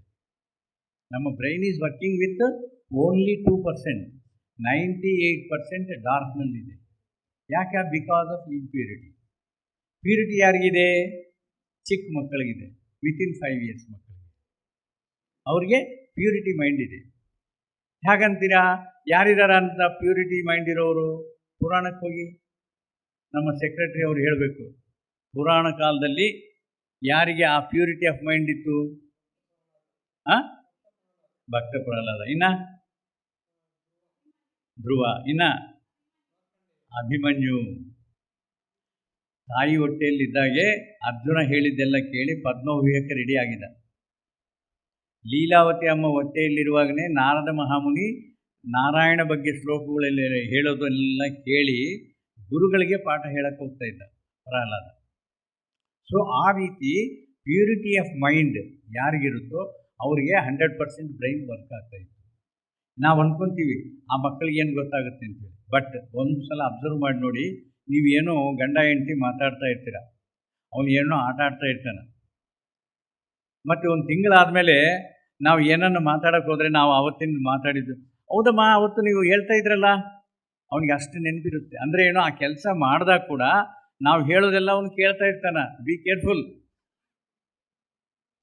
ಸೊ ಅಷ್ಟು ಪ್ಯೂರಿಟಿ ಆಫ್ ಮೈಂಡ್ಲಿಂದ ಅವನಿಗೆ 100% ಬ್ರೈನ್ ಓಪನ್ ಇದ್ದು. ನಿಮಗೆ ಓಪಿಗೆ ಇದ್ದರೆ ಎನ್ಸಿಕ್ಲೋಪೀಡಿಯಾ ಅಂದರೆ ಏನು, complete knowledge of the world ಆ ಬುಕ್ನಲ್ಲಿ ಬರೆದಿರ್ತಾರೆ. ಅಂಥದ್ದು ಹೇಳಿದರೆ ಕೂಡ ಅವನು ಅಬ್ಸರ್ವ್ ಮಾಡೋ ಕೆಲಸ, ಆ ಕೆಪಾಸಿಟಿ ಅವನಿಗಿರುತ್ತೆ. ಇನ್ನು ಆ ಪ್ಯೂರಿಟಿ ಯಾವಾಗಲಿಂದ ಹೋಗ್ತಾ ಇದೆ? From the 5th year. ಇಲ್ಲ, ಇದು ಕಂಪ್ಲೀಟ್ ಆಗಬೇಕು. ಇದು 5th year ಆದಮೇಲೆ ಏನಾಗ್ತಾ ಇದೆ? 5th year ಆದಮೇಲೆ ಅವನ್ನ ಇಂಪ್ಯೂರಿಟಿ ನಾವು ಮಾಡ್ತಾ ಇದ್ದೀವಿ. ಯಾವ ರೀತಿ? ಈಗ ಶಾಲೆಗೆ ಹೋಗ್ತಾ ಇದ್ದಾನೆ, ಅಷ್ಟುವರೆಗೆ ಅವನಿಗೆ ಫ್ರೆಂಡ್ಸ್ ಆಗಿದ್ದವ್ರಿಗೆ ನನ್ನ ಊಟ ಹಂಚ್ಕೊತಾ ಇದ್ದ, ಅವ್ರು ಊಟ ತಿಂತ ಇದ್ದೆ, ಇದೆಲ್ಲ ಆಗ್ತಾಯಿತ್ತು. 5th year ಆದಮೇಲೆ ನಾವೇನು ಹೇಳ್ತೀವಿ? ಅವ್ನು ಬ್ಯಾಡ್ರವನು, ಅವನ ಹತ್ರ ಹೋಗಬೇಡ, ಅವ್ನು ಕ್ರಿಶ್ಚಿಯನ್, ಅವನ ಹತ್ರ ಮಾತಾಡಬೇಡ, ಇವನು ಮುಸ್ಲಿಮ್, ಇವನ ಹತ್ರ ಮಾತಾಡಬೇಡ ಅಂತೇಳಿ ನಾವೇ ಹೇಳಿಕೊಡ್ತಾ ಇದ್ದೀವಿ. ಅವನ ಮೈಂಡನ್ನು ಇಂಪ್ಯೂರಿಟಿ ಮಾಡ್ತಾ ಇದ್ದೀವಿ. ಮಾಸ್ಟರ್ಗಳು ಕೂಡ ಅಷ್ಟೇ, ಅಲ್ಲಿ ಕೊಡೋ ನೀನು, ಇಲ್ಲಿ ಕೊಡೋ ನೀನು, ಇದು ಬೇಡ ಅದು ಬೇಡ ಅಂತೇಳಿ ಇಂಪ್ಯೂರಿಟಿ ಮಾಡ್ತಾಯಿದ್ವಿ. ಇನ್ನೂ ಒಂದು ಇಂಪ್ಯೂರಿಟಿ, ಈಗ ಚಿಕ್ಕ ಮಗ, ಅವನು 5 ವರ್ಷದ ಅವನು ಇದ್ದಾನೆ. ಯಾರೋ ಬಂದರು, ನೀವೇ ಬಂದಿದ್ದೀರಿ ಸರ್, ಶ್ರೀನಿವಾಸ್ ಸರ್ ಇದ್ದಾರಾ ಅಂತ ಕೇಳಿದರು. ನಿಮ್ಮಪ್ಪ ಇದ್ದಾನ ಅಂತ ಕೇಳಿದರು. ಒಳಗೋದ, ಇಂಥವ್ರು ಬಂದಿದ್ದಾರಾ ಮಂಜುನಾಥ್ ಸರ್ ಅಂತಂದರೆ, ಇಲ್ಲ ಅಂತ ಹೇಳು ಅಂತಂದರೆ, ಬಂದು ಏನು ಹೇಳ್ತಾ ಇದ್ದಾನ? ನಮ್ಮಪ್ಪ ಹೇಳಿದ್ರು ನಾನು ಇಲ್ಲ ಅಂತ ಹೇಳು ಅಂತೇಳಿ. ಸೊ ಅದು ಇಂಪ್ಯೂರಿಟಿ. ಮತ್ತು ಬಸ್ನಲ್ಲಿ ಹೋಗ್ತಾ ಇದ್ದಾರೆ, ಕಂಡಕ್ಟರ್ ಬಂದರು, ಅಪ್ಪ ಮಗ, ಅಪ್ಪ ಬಂದು ಟಿಕೆಟ್ ಕೊಡಿ ಅಂತ ಹೇಳಿ. ಮಗನಿಗೆ ಅಂತಂದರೆ, ಮಗ 5 years ಅಂತ ಹೇಳಿ. ಎಷ್ಟು ಹೋಗ್ತಾ ಇದ್ದಾನೆ? ನರ್ಸರಿ ಅಂತ ಹೇಳಿ. ಅವನು ಹೋಗ್ಬಿಟ್ಟ ಕಂಡಕ್ಟರ್. ಮತ್ತು ಮಗ ಕೇಳ್ತಾ ಇದ್ದಾನೆ, ಅಪ್ಪ ನನಗೆ 7 ವರ್ಷ, ನಾನು 1ನೇ ಕ್ಲಾಸ್ ಓದ್ತಾ ಇದ್ದೀನಿ, ನೀವು ಯಾಕೆ ಹಂಗೆ ಹೇಳಿದ್ರಿ ಅಂತಂದರೆ, ಟಿಕೆಟ್ ತಗೋ ಅಂತಾರ್ರಿ, ಅದಕ್ಕೆ ನಾನು ಹಂಗೆ ಹೇಳಿದ್ದು, ಹಾಗೆ ಹೇಳಬೇಕು ಅಂಥೇಳಿ ಅವನ ಮೈಂಡನ್ನು ಇಂಪ್ಯೂರಿಟಿ ಮಾಡ್ತಾಯಿದ್ದೆ. ಸೊ ಆ ರೀತಿ ಇಂಪ್ಯೂರಿಟಿ ಆದಾಗ 98% of the brain is going to dark. We are running our life only with 2%. ಯಾವಾಗ ನಮ್ಮ ಈ ಮೆಡಿಟೇಷನ್ ಎನರ್ಜಿ ಆ 98% ಡಾರ್ಕ್ ಹೋಗುತ್ತೋ, ಅಲ್ಲಿಂದ ಒಂದು 3-4% ತೊಗೊಂಡು ಬರುತ್ತೆ. 3-4%ಲಿಂದ ನಾವು ಅಂದ್ರೇನು, ದೊಡ್ಡವರೆಲ್ಲ ಋಷಿಮುನಿಗಳ ಥರ ಆಗ್ತೀವಿ, ಪ್ರತಿಯೊಂದು ಸಿಚುವೇಶನ್ ಆಕ್ಸೆಪ್ಟ್ ಮಾಡೋದಕ್ಕೆ.